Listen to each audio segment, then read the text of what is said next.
Hi, everybody. My name is Raul. I've been working in Ruby on Rails since 2012.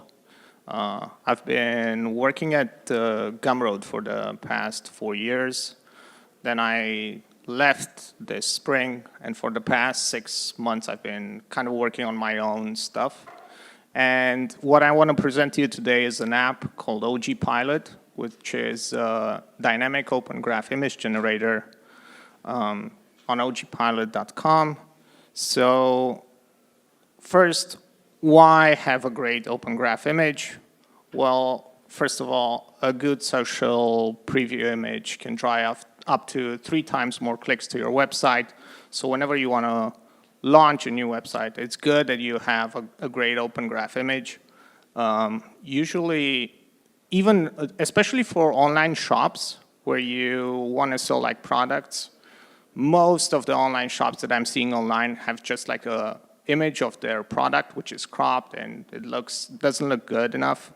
But imagine getting like 3 times more clicks on a product that you want to sell, and with an average conversion rate of, let's say, like 1%, if you get to 100 times more conversions, like you get like 100, let's say you get like 1,000 people more on your website, just 1% on that, you get like 10 sales on top of what you were getting before. So how does OG Pilot work?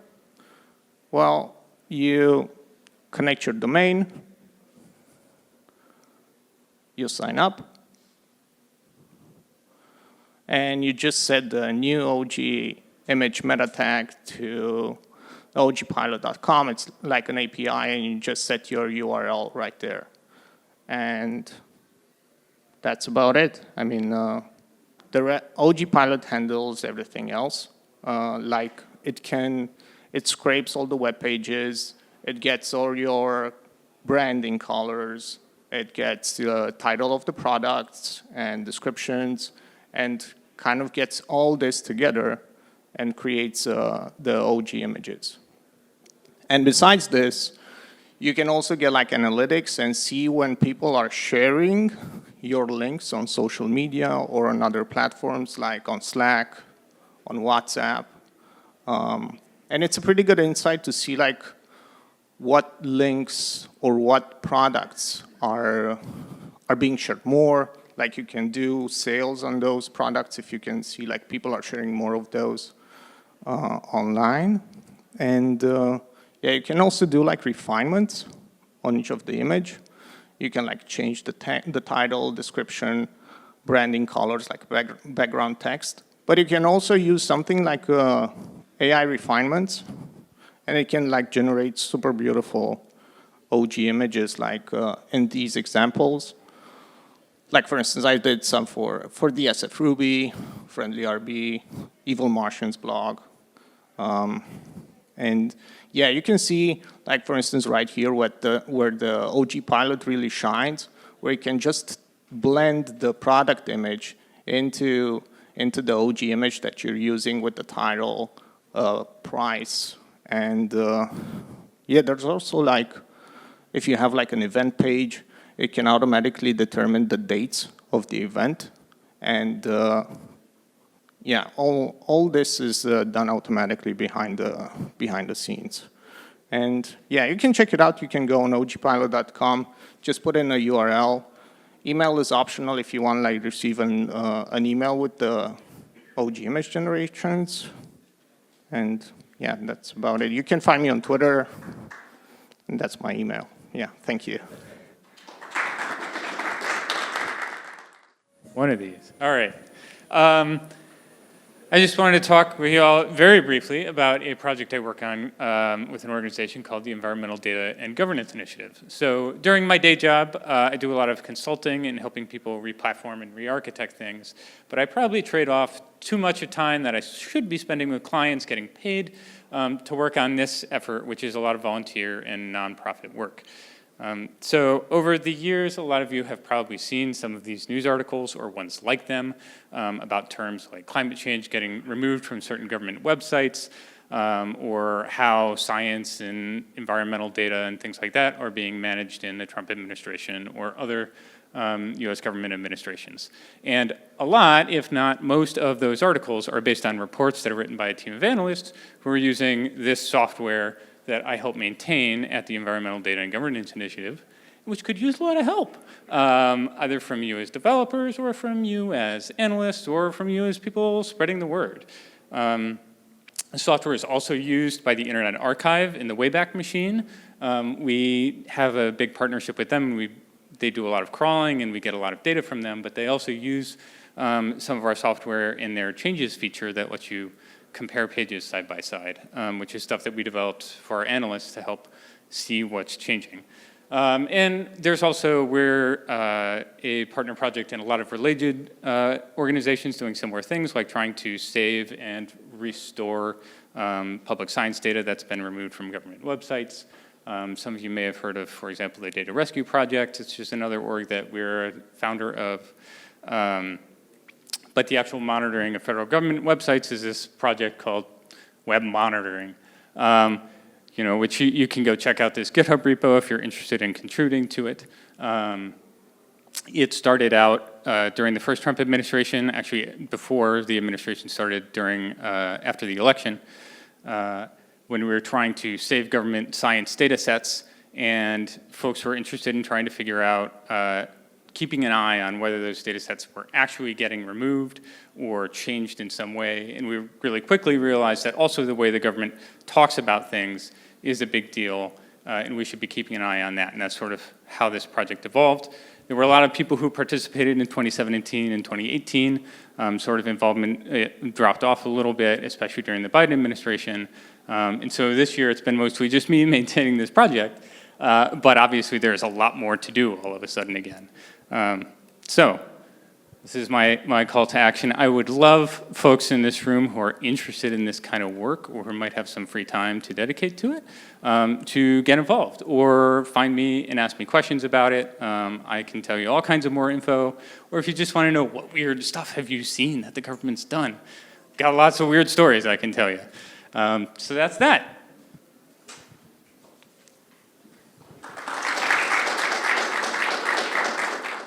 Okay, hey guys, I'm Sebastian Tekieli. I'm from Visuality, and today I would like to say you about my little bit story about the documentation and how it's important, especially today after presentation of Fernandez when he talked about the AI agents, how to use that, how to documentation is so important. So my story is about business and developers don't like the documentation because for them it's the waste of the time mostly. Because the developers, we told you, okay, come on, the classes, the functions always says what they are doing, basically. And the business is saying, okay, guys, we don't have the time for that, but because the time is the money. So we don't want to spend our money for the documentation. But today, after presentation of Obi, and when he talked about how it's right now when we are using the cloud code and the codex or whatever AI agents is so important, because right now if we keep updating our documentation, so our AI agents will be like we've got all the information in cloudcode.md file.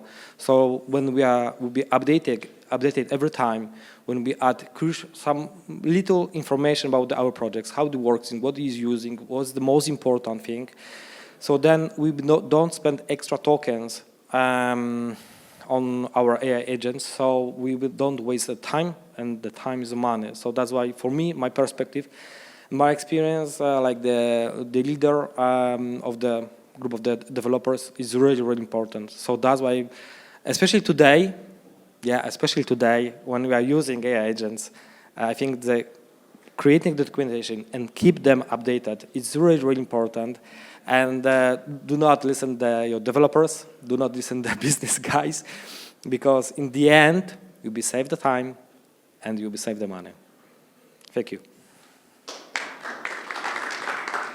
Hello, everybody. I am Chris Hobbs, and I do infrastructure freelancing. So if you want to it's probably time for your company to switch from Heroku over to AWS. You can give me a call if you need to do that. But what I wanted to show today was some fun projects that I've been working on. This is Epic Strips, so a chat UI for generating comic strips. Super easy to use. It uses OpenAI and FAL AI for the image generation.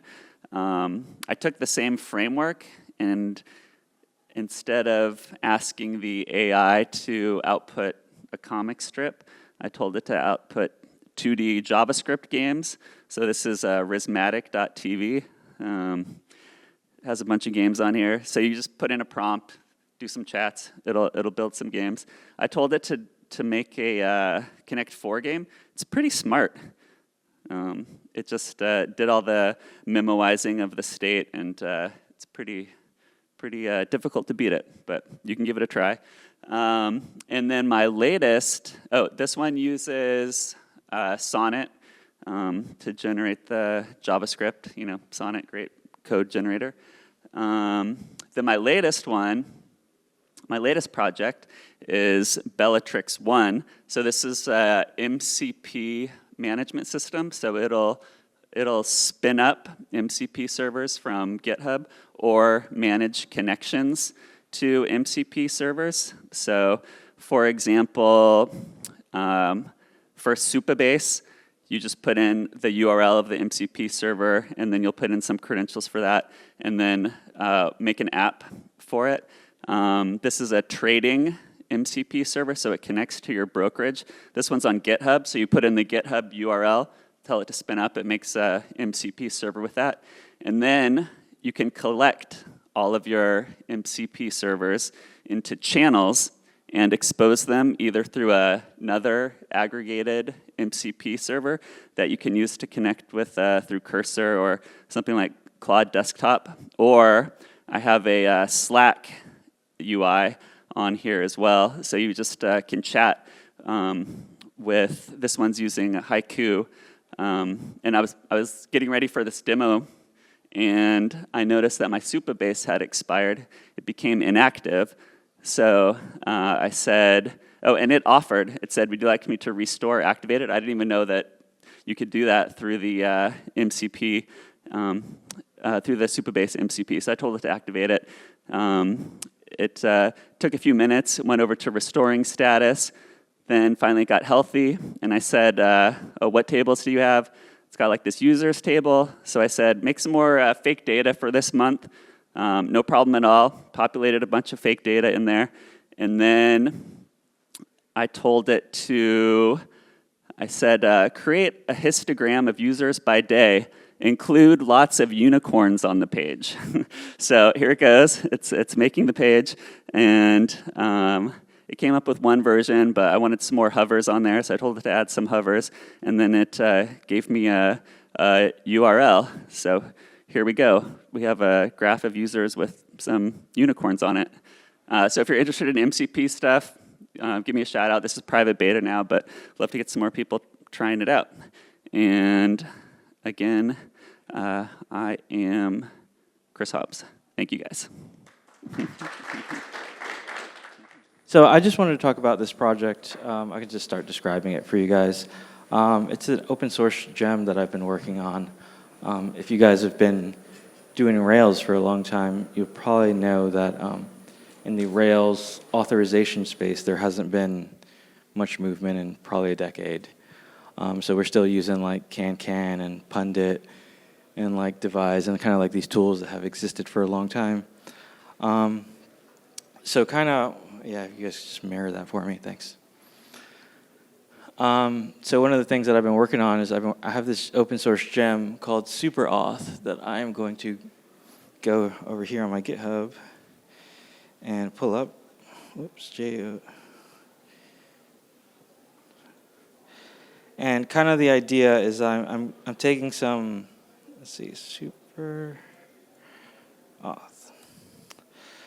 So kind of the idea behind it is I'm taking some concepts from graph theory and some concepts from like functional data modeling, and the idea is that every like system that I've worked on, like I can define the security model with like 5 different major like objects, like users, groups, roles, permissions, and resources. So kind of what this is it's a way where I can give you a little editor, you can create each of these elements, and then you can start dragging lines between them.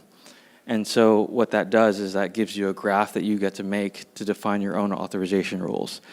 And then what you do with that is kind of like it's basically a graph pathfinding engine. And so if you can find a line between your user and your resource, those are like polymorphic associations, right? Then you're authorized.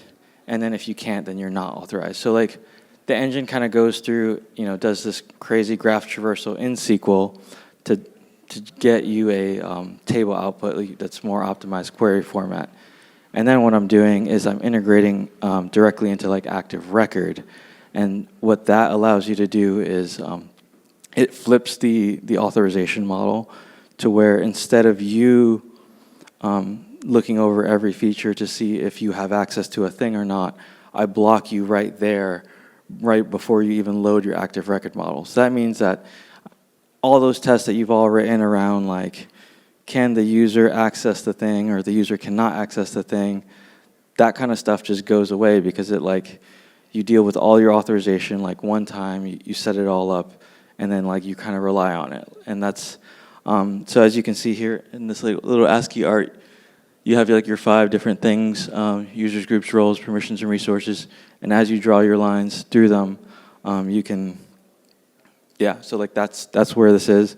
So this is kind of like the 5 or so pathing strategies that it goes through. So it does some crazy SQL to like make all that happen. I support Postgres, MySQL, and SQLite, and potentially some others, but I'm not really like focusing on anything else right now. But that's kind of the idea. That's kind of what I'm working on. I've used like the actual like output format in a real project.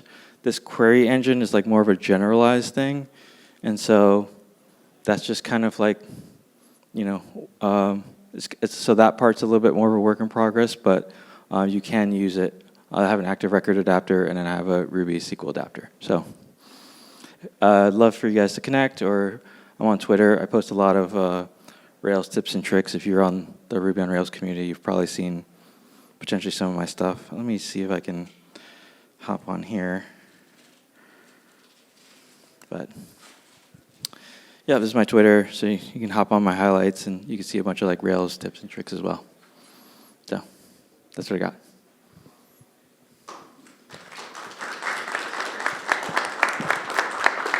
Everybody, this is Linux projecting on a screen. We've had problems with this in the past, so just a round of applause for Miles. I've heard it's technically against the rules to do this, but hi, my name is Miles Georgi. I made a software framework called Fubara based on several experiences I had with very complicated code bases over more than a decade.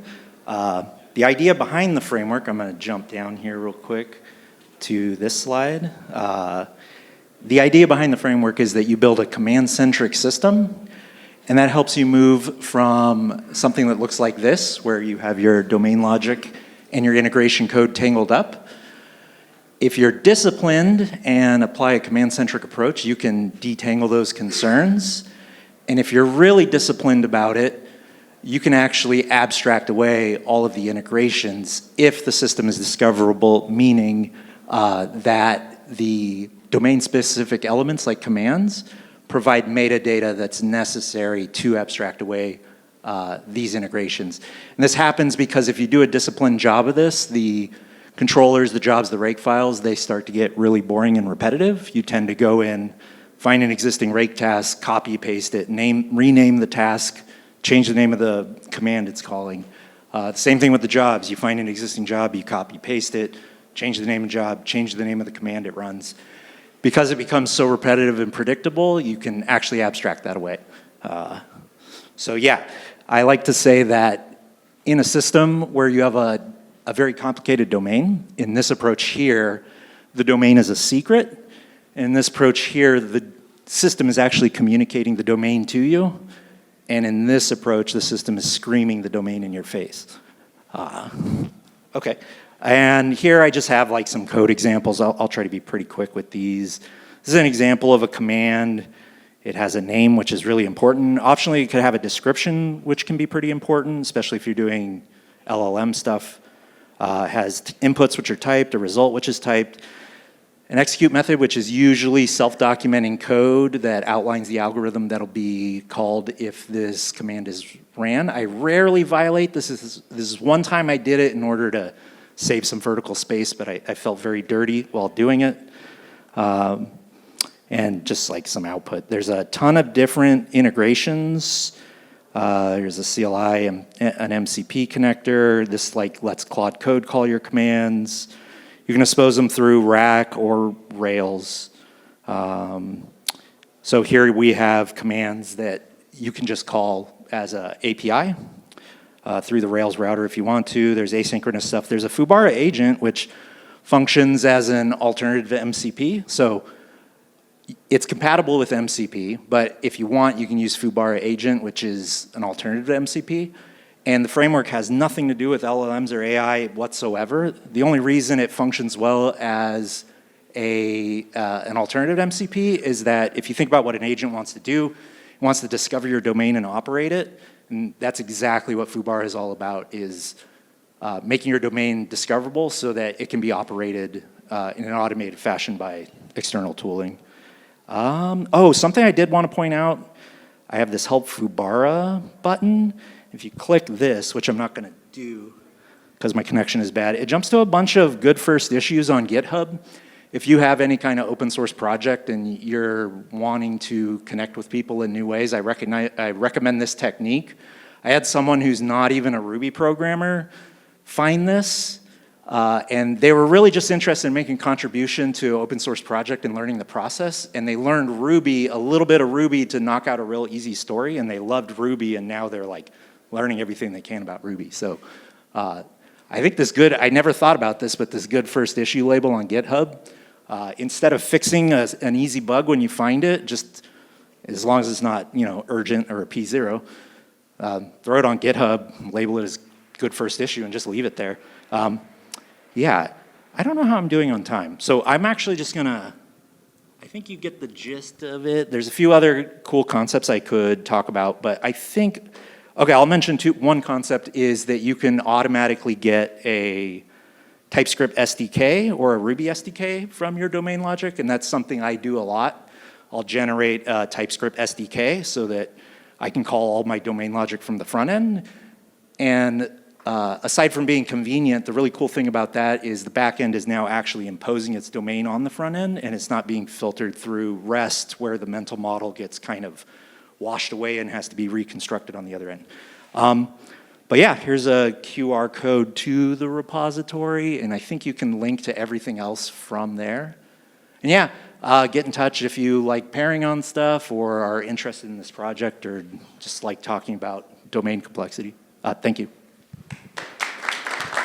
Hi all, my name is David. I'm doing Rails since version 1.8, and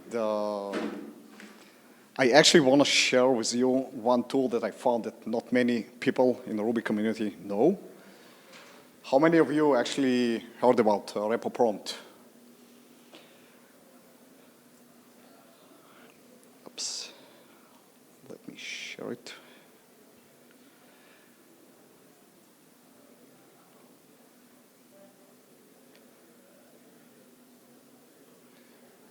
Can you say it well? Yeah, you should be able to. Okay. Let's assume that you want to chat with like very complex models like GPT-1 Pro or 5.1 Pro and so on. How you can actually create the prompt in the most efficient way.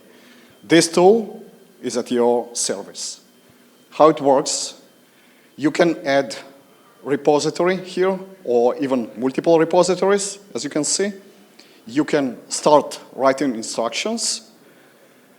You can select different files that will be part of the prompt.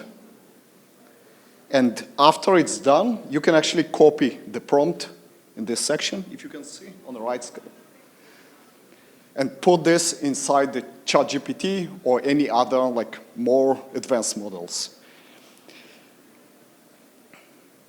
I did some predefined work already, so we can save some time. But I just want to show you how this prompt looks like. For example, I selected ChatGPT 5.1 Pro, and this is how the prompt looks like. So there are some predefined prompts that I already have, like architect and so on. Then it has different sections of my project. As you can see, we can scroll down, and then it actually passed some like major parts of the code itself. At the end of this one, oops, too much, just a second. There is a section that's called user instructions, and this user instruction actually tell ChatGPT what we actually want to achieve. Then it takes some time. As you can see, it's 8 minutes, and we got result. Now I want to show you some more advanced options that are available. Let's say I don't know how to write the actual prompt. So recently, there is an option called Context Builder. And the Context Builder, it allows to connect to either Cloud Code or Codex or Gemini. I can select different models. For example, I can take one of the cheapest one, like Haiku, and type, I want to integrate Reducto AI, it's a gem that I wrote, with Ruby LLM. How can I do this? I ask Claude actually create me a prompt, okay? And this is a result that you can see on top of it. What it does, it goes through all the repositories and search for specific files and build the actual result. Inside the Repo Prompt, there are plenty of different presets. I can do pair programming using MCP, for example, or I can do explicit code that will be returned as XML that I can pass inside the Repo Prompt. It will just apply it as just Git, just regular Git. I use this tool probably like a year and a half already since it's began. I'm not the owner of this project. I'm not affiliate, but I'm helping the guy who actually very responsive. Eric, he's based in Canada. I'm looking for bugs. I'm chatting with him and helping to make this tool actually very useful. And he does an amazing job. Highly recommend it. Use it. Thanks.